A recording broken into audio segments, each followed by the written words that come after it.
Hello, the purpose of this video is to introduce you to the assessment tool, the Communication Matrix.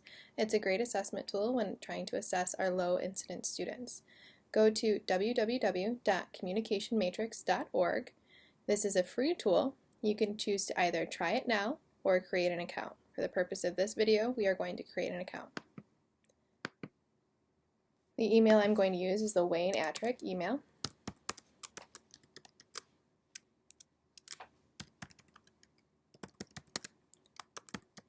You have to put in a password and then click I agree and then register. This will take you to your profile where it says Welcome to the Communication Matrix. Here you can add a student. I'm going to add the student Susie. When assessing, you can be a parent, a teacher, a speech-language therapist, an educator or therapist, or other. You choose if the primary diagnosis includes autism, if it includes deaf blindness, yes or no, and then what diagnosis or cause has been determined. You can provide additional information about the student, list any specific impairments related to the student. Susie has a cognitive impairment, and then the source of diagnosis. Enter the student's birth year.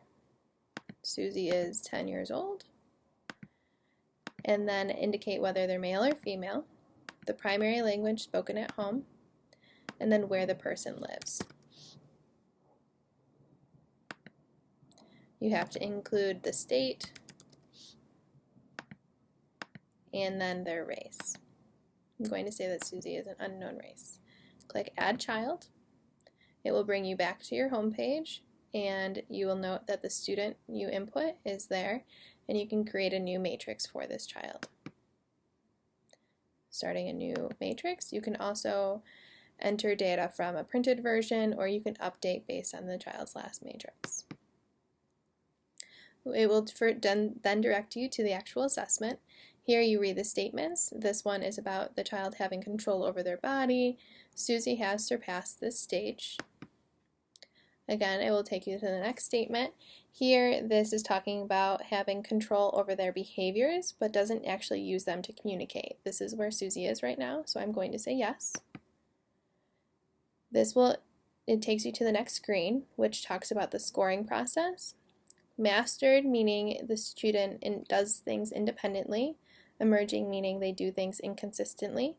For this assessment, it also takes into consideration the use of communication devices using concrete symbols, abstract symbols, and actual language.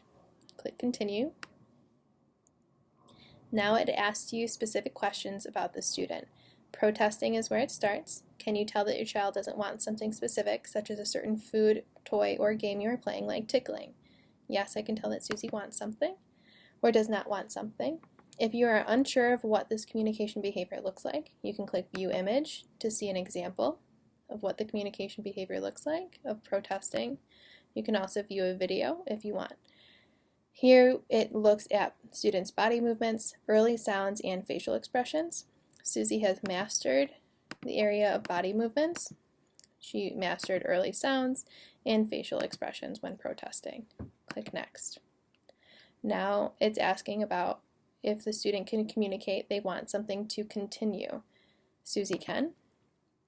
She is mastered again with body movements, early sounds, smile, and she is emerging when it comes to looking at a person. Click Next. Can you sometimes tell that the child wants something more specific? Yes. She is emerging when it comes to approaching, using body movements, emerging with early sounds, emerging with early facial expressions, and emerging with looking at desired items. Click Next. Attracts attention. Yes. Again, we'll say that she is emerging for the purpose of this video. Click Next. I'm going to say no, I am finished, because that's pretty much all of the communication behaviors that Susie displays at this time. Now I'm going to say View My Profile. After you click View Profile, it will take you to this screen and it will show you the profile created for Susie.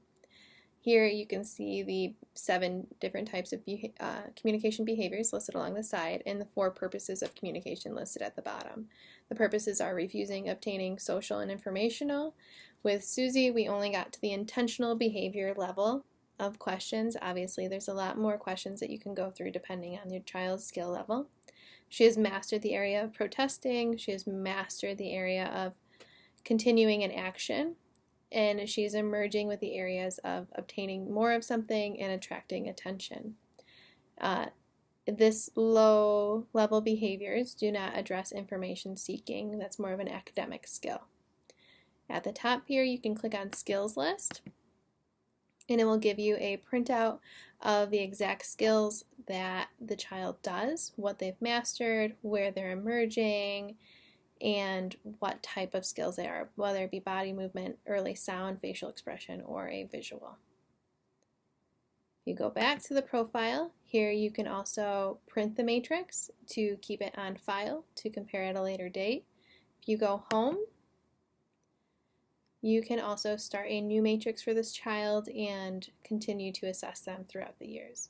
I hope this video was helpful.